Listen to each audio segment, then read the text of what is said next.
Now look, I want you to sit with me for a minute because something happened today that I think every American needs to understand. This morning, July 13th, 2026, President Trump posted on Truth Social that the United States of America will become, and I'm quoting him here, the guardian of the Hormuz Strait, and that we will be reimbursed at the rate of 20% on all cargo shipped through it. 20%. Then he went on Fox and Friends and said, we're going to guard it. We're going to get paid for guarding it. A lot of money. Now, 20% sounds like a clean, simple number. Sounds almost reasonable, right? Until you start tracing where that number actually lands. It doesn't land on some foreign government's desk. It lands on your kitchen table. It lands at the gas pump where you fill up your car. It lands on the grocery shelf when the price of bread ticks up another 50 cents. And we'll come back to that in a moment. Here's the honest truth. This is one of those decisions that looks strong in a headline, but gets very complicated very fast when you follow the money. I've spent a lifetime in public service trying to understand what policy does to real families. And I'm telling you, this one deserves your full attention because the consequences of what was announced today are going to ripple through this economy in ways most folks haven't thought through yet. Now, to understand what happened today, you've got to understand what's been happening since February. On February 28th, the United States and Israel launched coordinated strikes on Iran, Operation Epic Fury, targeting military facilities, nuclear sites, and leadership. Supreme Leader Khamenei was killed. Iran retaliated by launching missiles at U.S. bases across the Gulf, hitting facilities in Bahrain, Kuwait, and Oman. And then Iran did what our own Joint Chiefs of Staff warned could happen. They closed the Strait of Hormuz. Let me tell you something about this strait. It's 34 kilometers wide at its narrowest point. 20% of the world's seaborne oil passes through it. 20% of global liquefied natural gas. 30% of the world's fertilizer trade.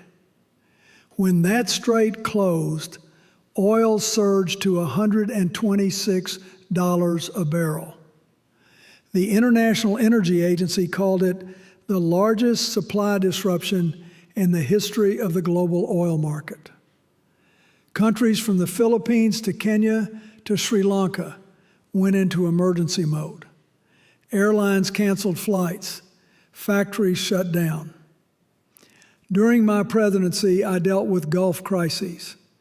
And I can tell you, when you touch that strait, you touch every economy on earth. In April, there was a ceasefire. In June, a memorandum of understanding was signed. Trump promised the strait would be permanently toll-free. And then this weekend, the ceasefire collapsed and everything changed. So let me walk you through exactly what the president said today, because the words matter. On Truth Social, Trump wrote, and I quote, "The USA will be, from this point forward, known as the guardian of the Hormuz Strait, but as such, and as a matter of fairness, will be reimbursed at the rate of 20% on all cargo shipped for any and all costs necessary to do the job of providing safety and security." Then he said, "The process and formation will begin immediately." He also announced the reinstatement of the naval blockade of Iran. On Fox News, he put it more bluntly: "We're going to keep the strait and probably run it." Now here's where this starts to get complicated.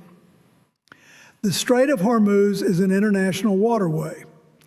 Under the United Nations Convention on the Law of the Sea, all vessels have the right of transit passage through straits used for international navigation. No single nation has the legal authority to impose a unilateral toll on an international strait. Oman controls most of the navigable southern waters. They've been developing a voluntary framework modeled after the Straits of Malacca, where a private foundation collects voluntary contributions for safety services. That's the cooperative model. What the president announced today is the opposite of that model. And Iran's military command responded within hours, warning they will not allow the U.S. to manage the strait. We've got to remember something. Back in June, just 4 weeks ago, President Trump stood before the American people and said the Strait of Hormuz would be, quote, permanently toll-free. Vice President Vance repeated it. Then on June 20th, Trump posted that no tolls would be charged during the 60-day ceasefire unless the U.S. decided to impose them. And now, today, the full 20% fee. This is the pattern I've seen before in governance. It's escalation driven by frustration, not strategy. When you promise one thing, threaten another, then do a third, you don't project strength. You project unpredictability.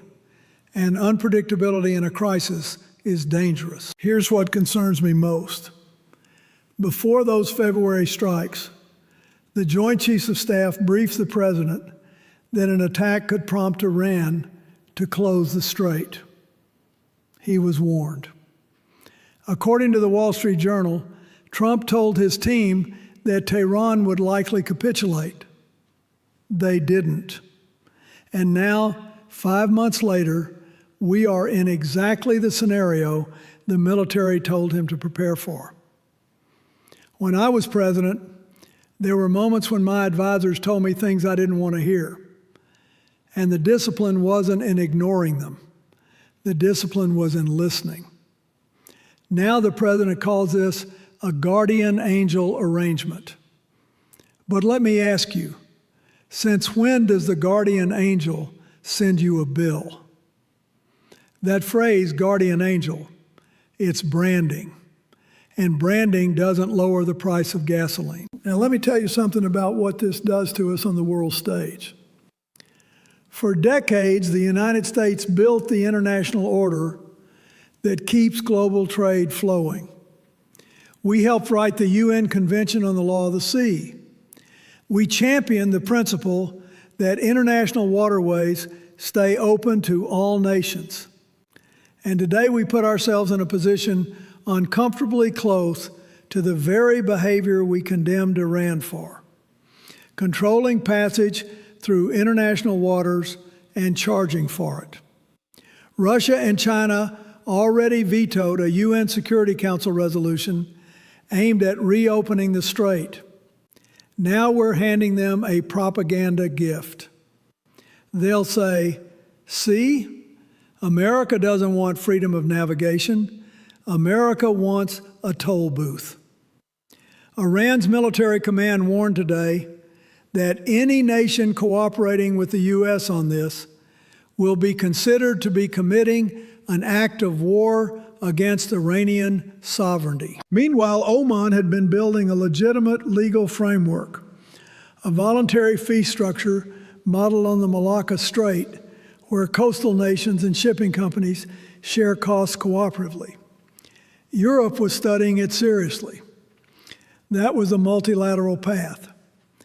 And by acting unilaterally, we risk undermining it entirely. Our allies, Japan, South Korea, India, the European Union, now face a choice between American-imposed costs and finding workarounds that cut us out.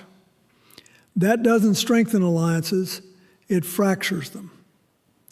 And this is where things really start to get concerning. Let me connect this to something every American can feel. Gas prices peaked at $4.56 a gallon back in May. They've come down to about $3.84 as of this week. That decline has been one of the few pieces of good economic news for working families. Now think about what a 20% fee on all cargo passing through the world's most critical oil choke point does to that trend. The U.S. Strategic Petroleum Reserve has fallen to its lowest level since 1983, around 340 million barrels. Cushing, Oklahoma, our main oil storage hub, is sitting at just 19.6 million barrels, dangerously below operational comfort levels. China slashed its oil imports during the crisis, but when it resumes full purchasing, analysts project serious upward pressure on prices. Here's the uncomfortable question. Does this 20% fee become a de facto tax on American consumers? Because the shipping companies aren't going to absorb that cost. They'll pass it through to oil prices, to goods prices, to your grocery bill. And with the November midterms just 4 months away, Politico is already reporting that Republicans are worried about losing seats because of high gas prices. You cannot promise voters lower prices while imposing a surcharge on the artery that supplies a fifth of the world's oil. The math doesn't work. I balance budgets. I know what happens when the numbers don't add up. So where does this go? Let me lay out what I see. Scenario 1, the fee sticks. The United States becomes a permanent toll collector on international waters. Legal challenges mount. Allies begin routing around us. Higher energy costs get baked into the global economy for years. Maritime insurance premiums, already up 4 to 6 times since February, climb further. Scenario 2, the fee is a negotiating bluff designed to pressure Iran back to the table. But here's the problem with bluffs that move markets. Oil jumped more than 4% today. Stocks fell. Those aren't hypothetical losses. Real families see that at the pump within days. You can't unring that bell. Scenario 3. Oman's voluntary Malacca-style framework gains international traction. Europe, Japan, and India rally behind it. The world routes around the American posture, and our leverage actually diminishes. We end up having asserted power we can't sustain. Scenario 4, and this is the one that keeps me up. Escalation continues. Iran said today it will respond forcefully. The ceasefire is effectively dead. The Strait becomes a permanent conflict zone with a 20% fee hardwired into a more expensive, more dangerous world. Analysts are already projecting a sustained geopolitical risk premium of at least $5 per barrel. Close to 1 billion barrels of global reserves have been depleted since February. Some refineries are still offline. The margin for error is gone. Now let me close with this, because I think it's the most important thing I can say today. There is a legitimate grievance at the heart of this policy. The United States has spent decades and trillions of dollars guarding global shipping lanes. Our sailors have served in those waters in the Gulf heat, far from their families, to keep the world's commerce moving. And the question of whether other nations should share that burden more fairly is a conversation worth having. But here's the honest truth. The way you have that conversation matters as much as the conversation itself.